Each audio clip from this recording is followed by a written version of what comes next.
nella vista misericordia tua.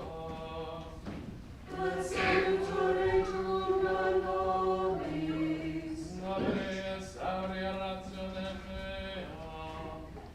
Et favor Deus a te veniat. Dominus vobiscum. Et cum spiritu tuo. Oremus et salus Domini Sancte Pater omnipotens et eterne Deus. Venite redimiere Sancta Mater tuum te celis.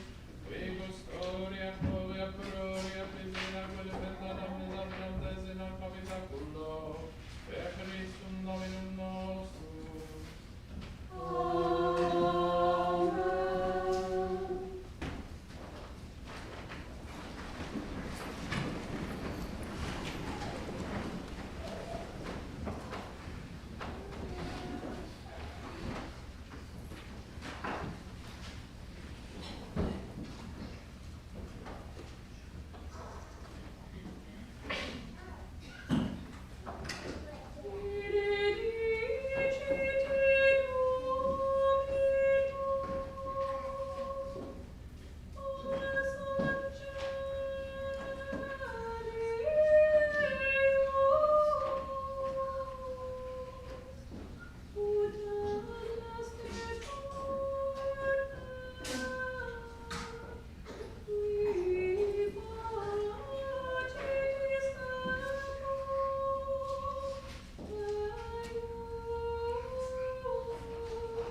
Gloria Patri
Deus et quibus antibi ministrandibus in cielo semper assistitur, habis in terra vita nostra moneatur, per Dominum nostrum Iesum Christum Filium tuum, qui tecum iber regnare in unitate Spiritus Sancti Deus, per omnia saecula saeculorum.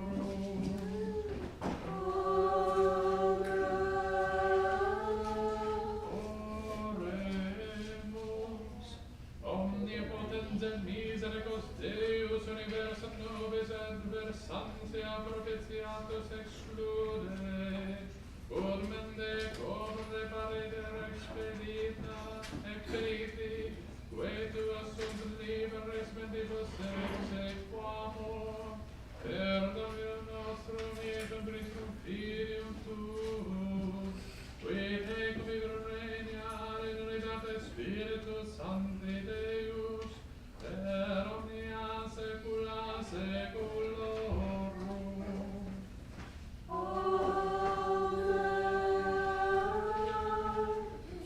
Lectio Libri Apocalypse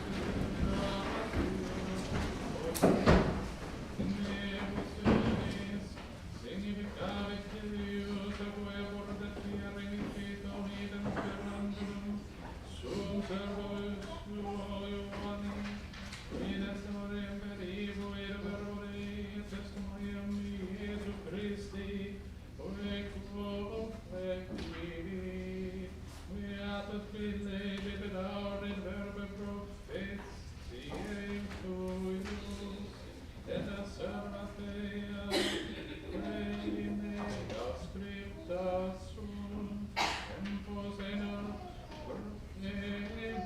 propeas, Ioannes et ecclesiis, quae sunt in Asia, gratia vobis et pax habeo, qui es equiverat, qui venturus est, et ascetem spiritibus, qui in conspectu pro Deus sunt, et a Iesu Christo, qui est estis fidelis, primogenitus mortuorum, et princeps regum terrae, qui dilexit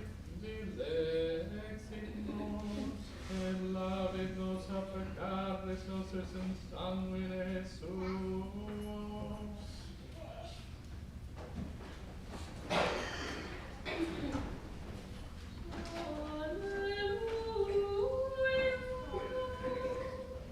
Oh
E questo scevole non parlo, tanto in nome mio ne susciti.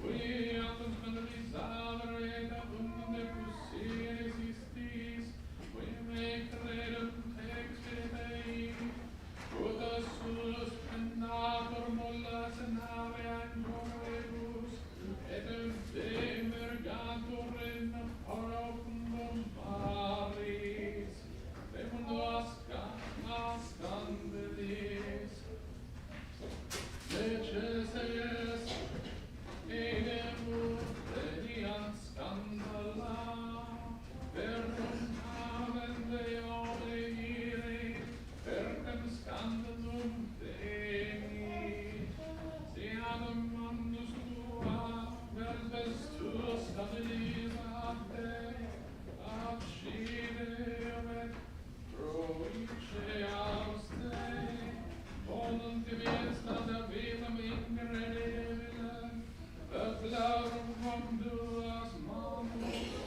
et duas pedes aventam vitam et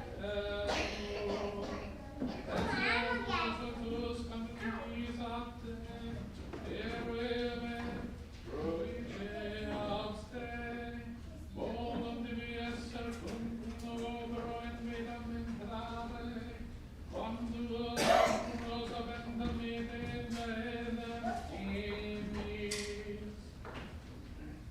Videte ex condemnatis uno estis cusilis, Vito et nobis qui angeliorum incesser, viem magnum nobis mei, qui inceses.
Hail Mary, full of grace, the Lord is with thee.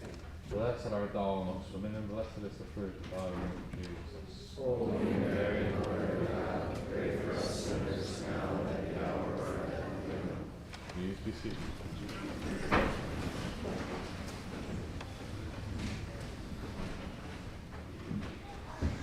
A handful of announcements for everybody.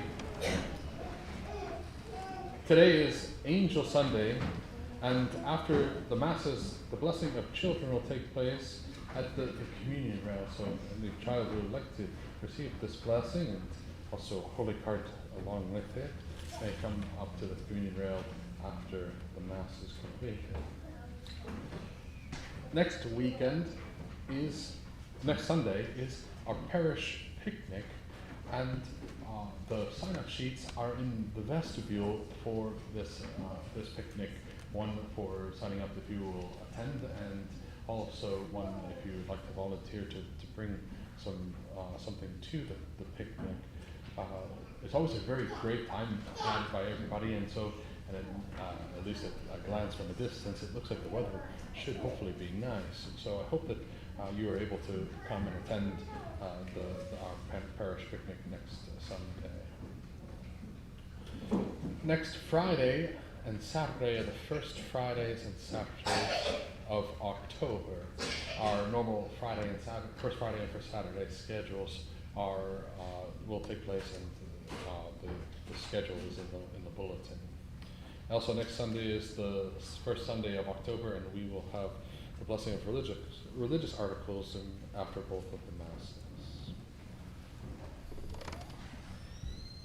Their angels in heaven always see the face of my Father who is in heaven. In the name of the Father, and the Son, and the Holy Ghost, amen. In the 8th century in Avranches, in northwest France, there was a good and holy bishop in charge of that area named Saint Aubert. And he was witnessing the fruits of the apostolic works of those early church missionaries. He had taken over the see there, and largely the area had already been converted to Catholicism. And while there were still pagans in the area, they largely left themselves together just in small groups in different locations, keeping themselves separate from the larger Catholic population. And so St. Aubert found that, for the most part, peace existed there, a peaceful existence. The faith was growing and was in charge of all the things of northwestern France, and that his job was one to continue to just instruct and to inspire and to lead more and more souls to Christ. However, one of the small pockets of pagans existed in a spot which was known as Montombe, which was a small little rocky outcropping off of the coast that where they had their sheep up upon the hill, and they grazed, and they truly were leaving everyone alone. But one night, while he was sleeping, Saint Aubert was awoken with a fright. Up there, standing before him, all of a sudden at the foot of his bed, was Saint Michael the Archangel. And when he appeared to him, Saint Michael instructed him that he should go to Montombe and he should approach all the pagans that lived there and tell them that they had a period of time, a short period of time, in which they were to either embrace Catholicism or they were to move to some other location, because St. Michael wanted a church to be built upon that rock for his own service. And with that message delivered, St. Michael disappeared. And St. Aubert, he woke up and he didn't know what to make of it. He thought, what an astounding apparition that he had just had. And a message that was delivered which seemed to be something very difficult to do. As he thought about it more throughout the day, he began to think perhaps it was just a dream. Perhaps it was something that was brought on by eating too many mussels and strong cheese, and that it caused him to have sort of bad dream about the whole entire affair. And soon, thinking that that was the case, he dismissed it and he left it alone. A little while later, again in the middle of the night, Saint Aubert was once again awoken from a dead sleep. And there again stood Saint Michael, and he had the same message for him. Go to that little island, instruct the faithful in the faith, the pagans in the faith, and give them a period of time, a short period of time, to either convert or to move, and then build a church upon it. Now, Saint Aubert knew that it certainly wasn't the mussels and the cheese any longer. In fact, what he was seeing was a true apparition. And so, with that, when Saint Michael disappeared, he began to think about it in an entirely new light. He began to realize that perhaps something really needed to be done. But as can often be the case, if we allow things to linger for too long in our mind and think about it too much, then we can overanalyze it and we can find faults with it where they may not lie. As he prepared himself to go and visit those people and carry out the message of St. Michael, he began to think about what he saw again and again and again, more and more, until the point he began to create a worry in himself, a scruple in himself. He began to think, do I know for sure that this miraculous apparition before me was actually from God? Is it possible that it is a trick of the devil? Is it possible that maybe it isn't actually God's will for me to go and to disrupt peace which already exists and a separation of the pagans from the Christians in that area? Maybe this is something that I should not follow through on. Not knowing what to do, St. Aubert resolved for himself to pray and to fast in order to find the answer to it. This is always a good course of action to take. But with St. Aubert, he prayed and he fasted, and then he prayed and fasted some more, and he never made a decision on whether or not it was something that truly came from God. I don't know what it was that he was looking for, if it was some sort of message to come floating down from heaven, or for God himself to appear before him. But whatever it was, he never satisfied his doubts and his scruples about it, and so he just let it continue on until one day he woke and found St. Michael at the foot of his bed a third time. And this time, St. Michael was no longer there with a smile. He was there and he looked very stern and angry at St. Aubert. And while glaring at him, he didn't utter a single word. Instead, he simply reached out his hand, and he took his finger and he pressed it hard into the top of St. Aubert's head.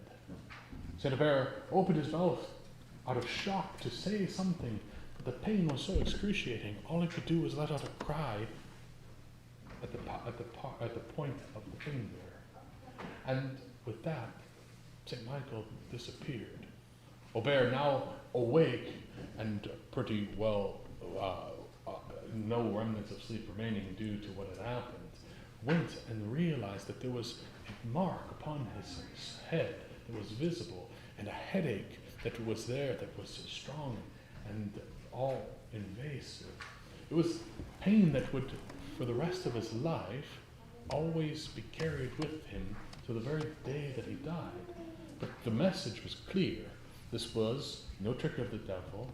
This was indeed no trick of his mind, but instead heaven insisting he do what was brought to him. With that, Aubert went out and he gave that ultimatum to the faith. Most of them, after receiving his instruction, did indeed embrace the faith, and the few that may have not, they soon afterwards were relocated somewhere else to live. And there, upon that place, he built a chapel and dedicated it to Saint Michael, the Archangel, Mont Saint-Michel, which has grown over the years and still exists to this day. God chooses angels to be used to aid him in helping man to do his will, and to help man to sanctify himself, to urge him onwards in that continued spiritual growth, to inspire him and to protect him. The angels are the messengers of God. They are the ones, the spiritual beings who bridge the gap between God himself and heaven and us, the physical creatures here upon earth. Now, for us, we understand this relationship to an extent. We read about it all throughout the scriptures. We see examples. Raphael coming and bringing Tobias to meet Sarah so that they may be married. The angel coming and picking up Habakkuk by the hair to deliver food to Daniel in the lion's den. Coming to stir the waters in order that men may be healed each and every time. And ultimately, as we know, coming to announce the coming Messiah, to the Blessed Virgin Mary, and so many other examples of the angels throughout the scriptures, and more so again as we study the lives of the saints and read the traditions of the church. It's easy for us to see those things and to understand how God has interacted with men throughout the ages via his angels. But we oftentimes are quick to forget the reality of it, that he doesn't cease to do so. And more importantly, that he has designated for each and every single one of us our very own angel, a guardian angel that is meant to see us through our lifetime, to guard and protect us against unnecessary difficulties and dangers, to keep us from falling into harm, especially spiritual harm, to inspire us in ways of growth in sanctity and the purpose of growing in perfection. That our guardian angels are there to walk every step along the way and try to bring us along the pathway to seeing God ourselves for all of eternity in heaven. But how is it that we are meant to turn to our guardian angels and to allow them to bring us along that path? It is not going to be us most likely seeing our angel. We don't expect to wake in the night and have him standing by our footbed. We certainly don't want St. Michael drilling a hole in our skull like he did to St. Aubert, which, by the way, can be seen to this day in the relic of his skull if it is visited. No, our angels are usually much more subtle in their approach, but they are there because they will always be faithful to us if we allow them to be. Like any saint, our guardian angels want us to pray to them, to ask them for their assistance. And where we find that aid from our guardian angels is oftentimes the answers that are given to us in the quiet, the little promptings in our times of reflection, those pricks of our conscience, those consistent repeating thoughts of inspiration to do something different. We find it in those little words of caution that we sometimes hear within our minds, telling us not to engage in an activity, not to go somewhere which could be dangerous, not to involve ourselves in some sort of entertainment which may cause us to fall in the way of virtue. We also find it in those little promptings where we persist in having these recurring thoughts about perhaps a new devotion that may be undertaken in order for us to grow spiritually, or information to be followed after in learning about the saint or an aspect of our faith, or something that will increase that love of God in our hearts. We find it in those promptings that we are oftentimes hesitant to follow after. Those pushings of ourselves that we know interiorly are happening, calling us to make a change that we resist, calling us to give up an attachment which we don't want to relinquish, calling us ultimately onwards in a step of sanctity, which is not always easy to take, but if followed after, truly brings us closer to God. And so, as we celebrate Angel Sunday today, we're reminded to not only call upon our guardian angels in our times of need, but also to call upon them regularly each day in our lives, and to not ignore those little promptings that they give us. If we are faithful in always trying to grow spiritually and to increase in perfection and to better avoid temptation, then one day we will realize for ourselves that our angels have succeeded in their task, and they have brought us from here on earth to join them in heaven, to adore God in paradise for eternity. May God bless you in the name of the Father, and the Son, and the Holy Ghost. Amen.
reverentia discretionis rendimus, ut in confessione vere sempetemneque deitatis, et in personis proprietas,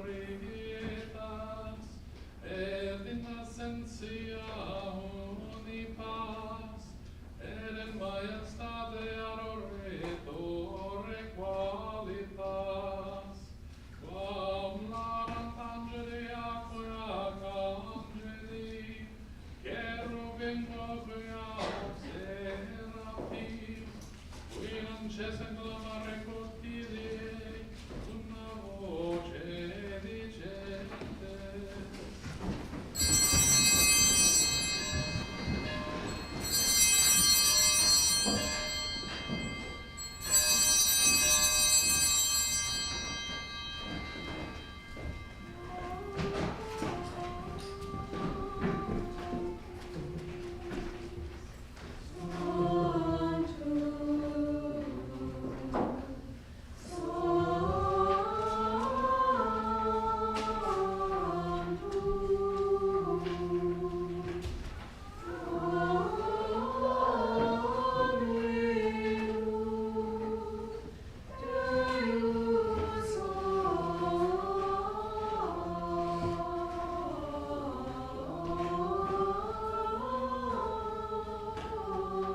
saecula saeculorum.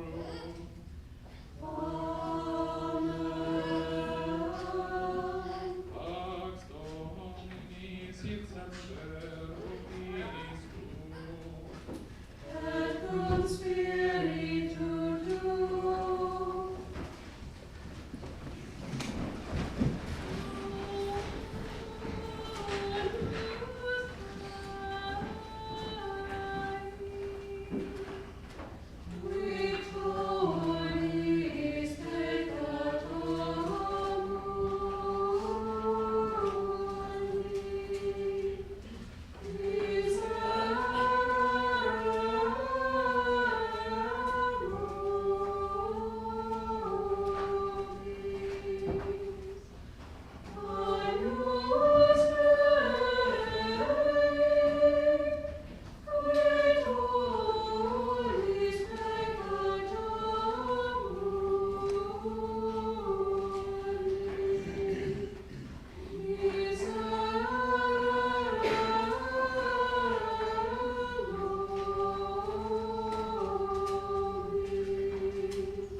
secular, contingamos eternamente, per Dominum nostrum Iesum Christum Filium Tuum, qui tecum regnat in unitate Spiritus Sancti Deus, per omnia saecula saeculorum.